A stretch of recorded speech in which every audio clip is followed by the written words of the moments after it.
بسم اللہ الرحمن الرحیم۔ میں ہوں اشفاق ملک اور آپ دیکھ رہے ہیں اشفاق ملک ود گیسٹ۔ آج ہم بات کریں گے جنرل الیکشن 2024 کے بعد ملک بھر میں خالی ہونے والی صوبائی اور قومی اسمبلی کی نشستوں پر ضمنی الیکشن کا بگل بج چکا ہے۔ اس پر آج جس حلقے پر ہم بات کر رہے ہیں وہ ہے پنجاب کا حلقہ PP-22۔ اس حلقہ سے سردار غلام عباس مسلم لیگ نون کے وہ کامیاب ہوئے تھے، اور چونکہ سردار غلام عباس حلقہ NA 59 کی قومی اسمبلی کی نشست پر بھی کامیاب ہوئے تھے اور اسی پر انہوں نے حلف اٹھایا ہے، جس کی وجہ سے یہ حلقہ PP-22 کی نشست خالی ہوئی ہے۔ تو اس پر اب تک 15 امیدوار جو ہیں انہوں نے کاغذات نامزدگی جمع کروائے ہیں اور سکرونٹی کا مرحلہ شروع ہو چکا ہے۔ یہاں پر اب بھی جو ضمنی الیکشن ہے اس میں بھی مقابلہ متوقع ہے مسلم لیگ نون کے امیدوار اور مسلم پاکستان تحریک انصاف کے امیدوار کے درمیان، اور مسلم لیگ نون کے جو متوقع امیدوار سامنے آئے ہیں جنہوں نے کاغذات نامزدگی جمع کروائے ہیں، ان میں سے جو زیادہ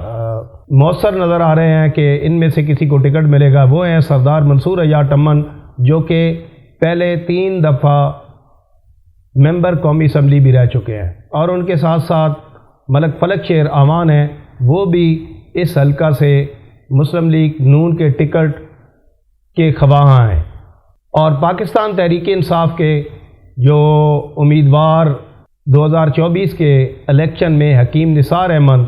جو کہ یہاں سے الیکشن ہارے تھے اور اس چیز کے دعوے دار بھی ہیں، وہ کلیم کرتے ہیں کہ فارم 45 کے مطابق میں یہاں سے الیکشن جیت گیا تھا، وہ ٹکٹ کے مضبوط امیدوار ہیں۔ اور ان کے ساتھ ساتھ سابق MNA بھی رہ چکی ہیں اور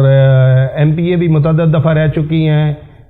محترمہ فوزیہ بہرام صاحبہ، وہ بھی یہاں سے پاکستان تحریک انصاف کے ٹکٹ کی مضبوط ترین امیدواروں میں سے ہے۔ ان کے ساتھ ساتھ پیر نثار قاسم جو بھی پاکستان تحریک انصاف کے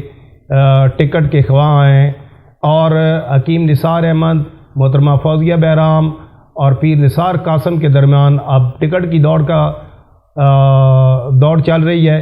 کہ ان میں سے دیکھتے ہیں کہ ٹکٹ کسے ملتا ہے۔ اور یہ تو کبھی امکان نظر آ رہا ہے کہ اس حلقہ میں پاکستان تحریک انصاف اور نون لیگ کے امیدواروں کے درمیان ایک تگڑا مقابلہ دیکھنے کو ملے گا۔ ان کے ساتھ ساتھ تیسری جو مؤثر قوت یہاں پہ الیکشن لڑ رہی ہے وہ ہے پاکستان پیپلز پارٹی کے امیدوار، اور پاکستان پیپلز پارٹی کے امیدواروں میں جو خاص امیدوار نظر آتے ہیں وہ ہیں راجہ مظہر ہسپتال، اور ان کے ساتھ قاضی الطاف صاحب ہیں۔ راجہ مظہر ہسپتال صاحب جو ہیں وہ 2024 کے جنرل الیکشن میں بھی یہاں سے امیدوار تھے، گو کہ انہوں نے زیادہ ووٹ حاصل نہیں کیے اور الیکشن بری طرح ہار گئے، لیکن انہوں نے اپنی کمپین بہت جاندار انداز میں کی ہے۔ اس لیے اب چونکہ پاکستان پیپلز پارٹی بھی مرکز اور پنجاب میں یہ سب لوگوں کو پتہ ہے کہ حکومت میں ہے، اس لیے وہ ایک اچھے امیدوار ہو سکتے ہیں اور اپ سیٹ کرنے کی کوشش کریں گے۔ اس حلقے کو اس لیے بھی خاص اہمیت حاصل ہے کہ اس حلقہ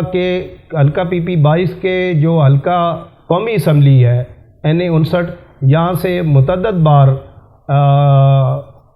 چودھری سابق وزیر اعلیٰ پنجاب چودھری پرویز الہی الیکشن لڑتے رہے ہیں، اور پچھلے 2018 کے الیکشن میں وہ یہاں سے قومی اسمبلی کے ممبر بھی منتخب ہوئے تھے، بعد ازاں انہوں نے یہاں سے قومی اسمبلی کی نشست چھوڑ دی تھی۔ اس حوالے سے بھی یہ حلقہ بہت زیادہ اہمیت کا حامل ہے، اور ان کے چودھری پرویز الہی کے جو دستے راس ہیں سابق صوبائی وزیر حافظ عمار یاسر، وہ ایک بہت بڑے ووٹ بینک کے مالک ہیں اس حلقہ میں، اور یہاں پہ ان کا اثر و رسوخ بہت زیادہ ہے، اور ان کی جو سپورٹ ہے اس کی بھی ایک اپنی اہمیت ہے۔ اور یہ کہنا قبل از وقت ہے کہ یہاں سے الیکشن کون جیتے گا کون ہارے گا، لیکن جو 2024 کا الیکشن تھا، اس میں نظر آیا کہ پاکستان تحریک انصاف کے کارکنان نے تمام تر نامساعد حالات کے باوجود، تمام تر رکاوٹوں کے باوجود یہاں ایک اتنی بہترین فضا پیدا کی کہ آج بھی یہ گونج ہے کہ یہاں پہ جو بھی حلقہ PP-22 تھا، یہاں سے پاکستان تحریک انصاف کا امیدوار جیتا تھا اور اسے ہرایا گیا ہے فارم 45 کے ذریعے، جس پر آج بھی احتجاج بھی جاری ہے اور تمام فورم جو ہے وہ پاکستان تحریک انصاف استعمال کر رہی ہے۔ تو اب دیکھنا یہ ہے کہ اس بار کیونکہ قومی اسمبلی کی سیٹ بھی یہاں کی جو ہے وہ مسلم لیگ نون کے پاس ہے، اور پہلے بھی جو امیدوار جنہوں نے یہ سیٹ چھوڑی ہے وہ بھی مسلم لیگ نون کے تھے، تو وہ اپنی اس سیٹ کو کیسے بچا پاتے ہیں، یہ بھی ایک بہت بڑا سوالیہ نشان ہے۔ کیونکہ ایک اور بڑی انٹرسٹنگ بات ہوئی ہے اس حلقہ میں کہ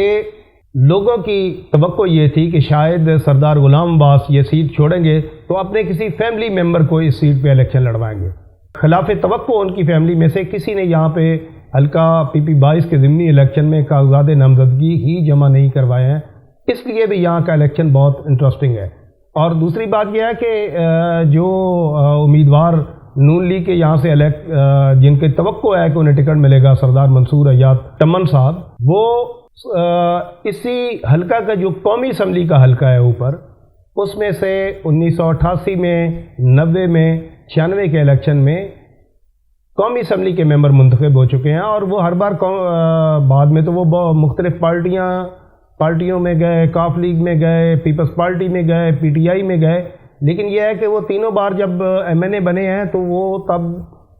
مسلم لیگ نون کے ہی ٹکٹ پہ الیکشن لڑ کے بنے ہیں۔ تو اب دیکھتے ہیں کہ کیا صورتحال بنتی ہے جوں یہ مرحلہ آگے بڑھتا ہے۔ اگلے چند دنوں میں نون لیگ کے، پیپلز پارٹی کے اور پاکستان تحریک انصاف کے ٹکٹ ہولڈرز کے نام بھی سامنے آ جائیں گے، تو اس کے بعد یہ مقابلہ ایک انتہائی دلچسپ مقابلہ ہوتا ہوا نظر آ رہا ہے۔ اور یہاں رمضان شریف ہونے کے باوجود میں نے دیکھا ہے کہ جو کارکنان ہیں پاکستان تحریک انصاف کے اور مسلم لیگ نون کے یا پیپلز پارٹی کے، وہ اس الیکشن کے حوالے سے بہت پرجوش ہیں اور یہاں پہ اپنا پورا زور لگانا چاہتے ہیں کہ تاکہ نون لیگ چاہتی ہے کہ ہم وہ ایک تاثر کو ختم کریں کہ ہم لوگ جی یہاں سے دھاندلی سے جیتے ہیں، اور PTI یہ چاہتی ہے کہ ہم لوگ وہ بدلہ لیں اور یہ پروف کر سکیں یہ سیٹ جیت کے کہ ہمارے ساتھ واقعی 2024 کے جنرل الیکشن میں دھاندلی ہوئی ہے۔ تو یہ پورے پاکستان کی طرح حلقہ PP-22 کا الیکشن بھی یہ تینوں جماعتوں کے لیے، اور خصوصاً یہاں اس حلقہ میں مسلم لیگ نون اور پاکستان تحریک انصاف کے لیے ایک بہت بڑا چیلنج ہے۔ تو انشاءاللہ جو یہ الیکشن آگے چلے گا، ہم اس حوالے سے آپ کو مزید معلومات بھی دیتے رہیں گے، اور باقی جن حلقوں میں قومی یا صوبائی اسمبلی کے حلقوں میں ضمنی الیکشن ہو رہے ہیں ان کے بارے میں بھی آپ کو وقتاً فوقتاً معلومات دیتے رہیں گے۔ تو خوش رہیے گا، دعاؤں میں یاد رکھیے گا، ہمارے چینل کو سبسکرائب کیجئے گا، بیل آئیکن کا بٹن دبا کے، اس کے بعد یہ ہے کہ لائک کیجئے گا اور اپنی کمنٹس میں اپنی آراء سے آگاہ کیجئے گا، تاکہ ہم لوگ اپنے معلومات کے حوالے سے، اپنے چینل کے حوالے سے مزید بہتر سے بہترین کی طرف سفر کر سکیں۔ اس کے ساتھ ہی میں آپ سے اجازت چاہوں گا۔ اللہ حافظ۔